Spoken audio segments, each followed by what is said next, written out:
नमस्कार, मैं हूं आपके साथ पूर्णिमा मिश्रा और हमारे खास कार्यक्रम क्या कहते हैं नरेंद्र मोदी में आप सभी का स्वागत करती हूं। आपको सुनवाएंगे पीएम मोदी का वो ऐतिहासिक भाषण जो उन्होंने 24 मार्च 2012 को अहमदाबाद में दिया।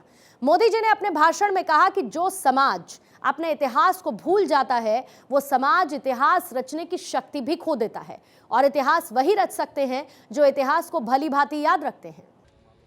जो समाज अपने इतिहास को भूल जाता है वो समाज इतिहास रचने की शक्ति भी खो देता है। इतिहास वो ही रच सकते हैं जो इतिहास को भली भांति याद रखते हैं। मैं सिंधी समाज का अभिनंदन करता हूं। उन्होंने उस महान परंपरा को जिंदा रखने का प्रयास किया है। उन्होंने इस इतिहास को अपनी आने वाली पीढ़ी को सुपुर्द करने की निरंतर कोशिश की है और उस अर्थ में आज का ये चेटी चांद का पर्व जय झूलेलाल कहते ही इतिहास की उन स्वर्णिम गाथा के साथ जुड़कर के गौरवान्वित होने का एक अवसर नई पीढ़ी को भी प्राप्त होता है। और इस प्रयास के लिए मैं आप सबको बहुत बहुत बधाई देता हूं, बहुत बहुत अभिनंदन करता हूं।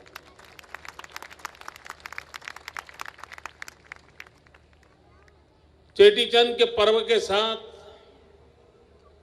मैं बहुत वर्षों से जुड़ा हुआ हूं।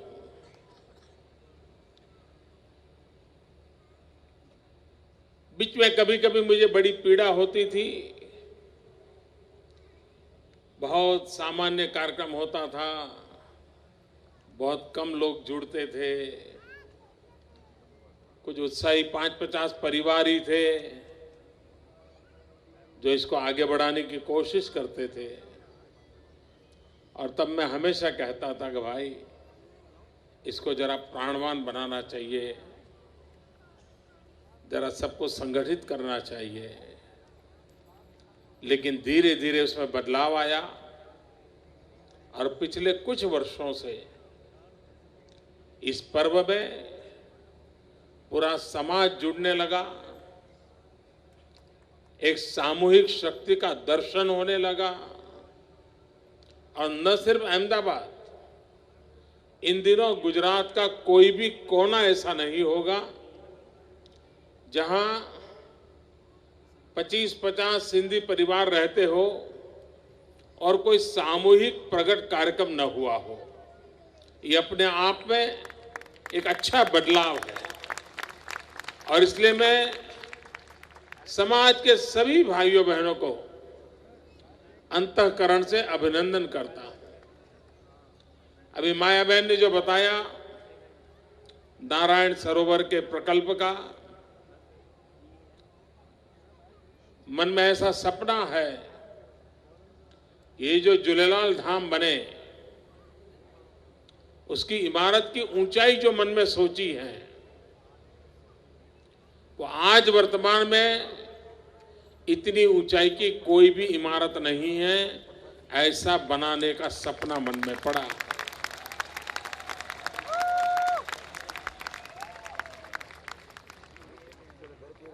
वो स्थान हर प्रकार से यादगार बने, प्रेरक बने, वहां दिव्यता भी हो, भव्यता भी हो, ऐसा भव्य स्थान वो निर्माण हो। मुझे विश्वास है कि समाज के सहयोग से वो काम भली भांति उत्तम तरीके से होगा और जितनी मदद जल्द मिलेगी उतना काम भी जल्द हो जाएगा, ये मेरा विश्वास है।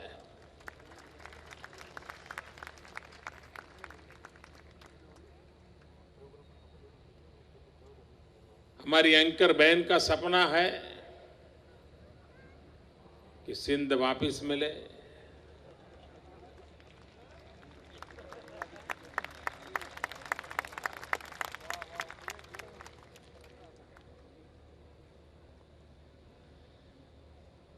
जू समाज इजराइल का 2500 वर्ष तक दुनिया में भटकता रहा था। उसके पास कोई जगह नहीं थी, कोई देश नहीं था, और 2500 साल तक जब भी एक जू दूसरे जू को मिलता था तो कहता था नेक्स्ट ईयर इन जेरूसलम। 2500 साल तक एक समाज ने सपना संजोया और आज दुनिया को स्वीकार करना पड़ा कि उस सपने को उन्होंने साकार किया।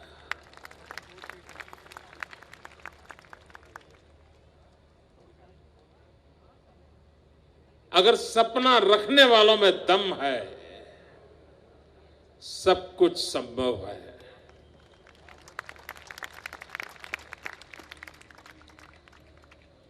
और आज जिस प्रकार से विश्व एक होता जा रहा है, टेक्नोलॉजी के कारण, विश्व व्यापार के कारण दुनिया बहुत निकट आती चली जा रही है। और ये जो विश्व का बदलता हुआ रूप है वो बहुत ही संभावनाओं से भरा हुआ है। हम सब उन अच्छी संभावनाओं की ओर विश्वास से आगे बढ़े और बदलते हुए विश्व के पैमाने, बदलता हुआ विश्व का नजरिया, बदलती हुई विश्व की आर्थिक सीमाएं, ये सारी बातें बहुत नए अवसर प्रदान कर सकती हैं। और हम सब आशा करें, भाइयों बहनों, 21वीं सदी है। पूरा विश्व कह रहा है कि 21वीं सदी एशिया की सदी है, और कोई कहता है 21वीं सदी चीन की है, कोई कहता है 21वीं सदी हिंदुस्तान की है। और भाइयों बहनों, अगर 120 करोड़ देशवासी ये संकल्प करें कि इस शताब्दी में विश्व में हमारा झंडा फहराना है, तो दुनिया की कोई ताकत हमें रोक नहीं सकती। ये सामर्थ्य जनशक्ति में होना चाहिए, जन मन में ये विश्वास होना चाहिए। और अगर ये विश्वास रहा तो निश्चित परिणाम भी प्राप्त होता है। भाइयों बहनों, गुजरात बहुत तेजी से विकास कर रहा है और आप सब इस विकास के हिस्सेदार हैं। गुजरात हर दिन नई ऊंचाइयों को पार कर रहा है। और अभी नरेंद्र जी अपने भाषण में बता रहे थे कि सिंधी समाज की तरफ से युवकों को रोजगार मिले, इसलिए स्किल डेवलपमेंट का अभियान चलने वाला है। भाइयों बहनों, ये स्वामी विवेकानंद जी के 150वीं जयंती का वर्ष है और गुजरात सरकार ने इस वर्ष को युवा शक्ति वर्ष रूप के मनाने का तय किया है।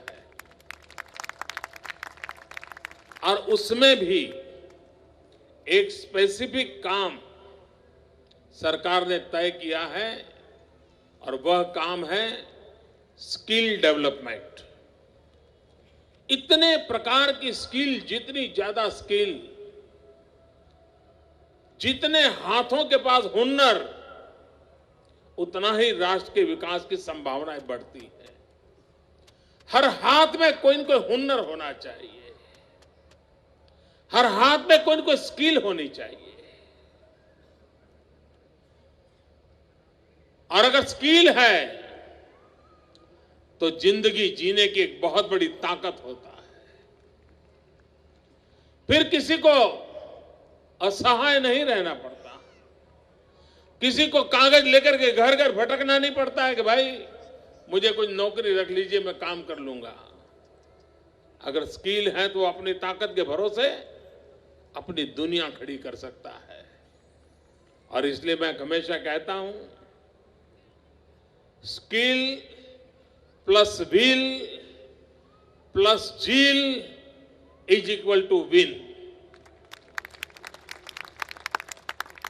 अगर आपके अंदर स्किल है, आप में एक व्हील है और आपके अंदर जील है, तो पराजय कभी आपके दरवाजे पर दस्तक नहीं दे सकता है। और इस मंत्र को लेकर के हम आगे बढ़े तो नौजवान नए इतिहास को बना सकते हैं। और परंपरागत रूप से सिंधी समाज परिश्रमी समाज है, बहुत मेहनत करने वाला समाज है। कितना ही धनी परिवार क्यों ना होगा, लेकिन वह भी कोई न कोई परिश्रम करता रहता है। वो ऐशो आराम की दुनिया में फिसल जाने वाला समाज नहीं है। और ये जो उसके गुण है, ये गुण अगर बचे रहेंगे, पीढ़ी दर पीढ़ी इन गुणों की विरासत अपने बच्चों को मिलती रहेगी, तो सिंधी समाज को कभी संकट नहीं आने वाला है। कोई संकट उसको झुका नहीं सकता है। कितनी भी भयंकर समस्या आई होगी, वो उसको झुका नहीं सकती है। मैं तो कभी कभी सोचता हूं, जब भारत विभाजन हुआ और सिंध से लोग यहां आए, अंजार में रहते थे, अभी मुश्किल से 5 साल साथ हुए थे, वो सेटल हो रहे थे, और अचानक भयंकर भूकंप आ गया था उस समय। अब आप कल्पना करिए उनका क्या हुआ होगा कि एक आफत से निकल करके हिंदुस्तान आए तो परमात्मा ने दूसरी आफत जोड़ दी, और उसके बाद भी ये समाज शक्ति के साथ आगे बढ़ रहा है। अपने आप में सिंधी समाज से बहुत कुछ सीखने जैसा है, बहुत कुछ सीखने जैसा है।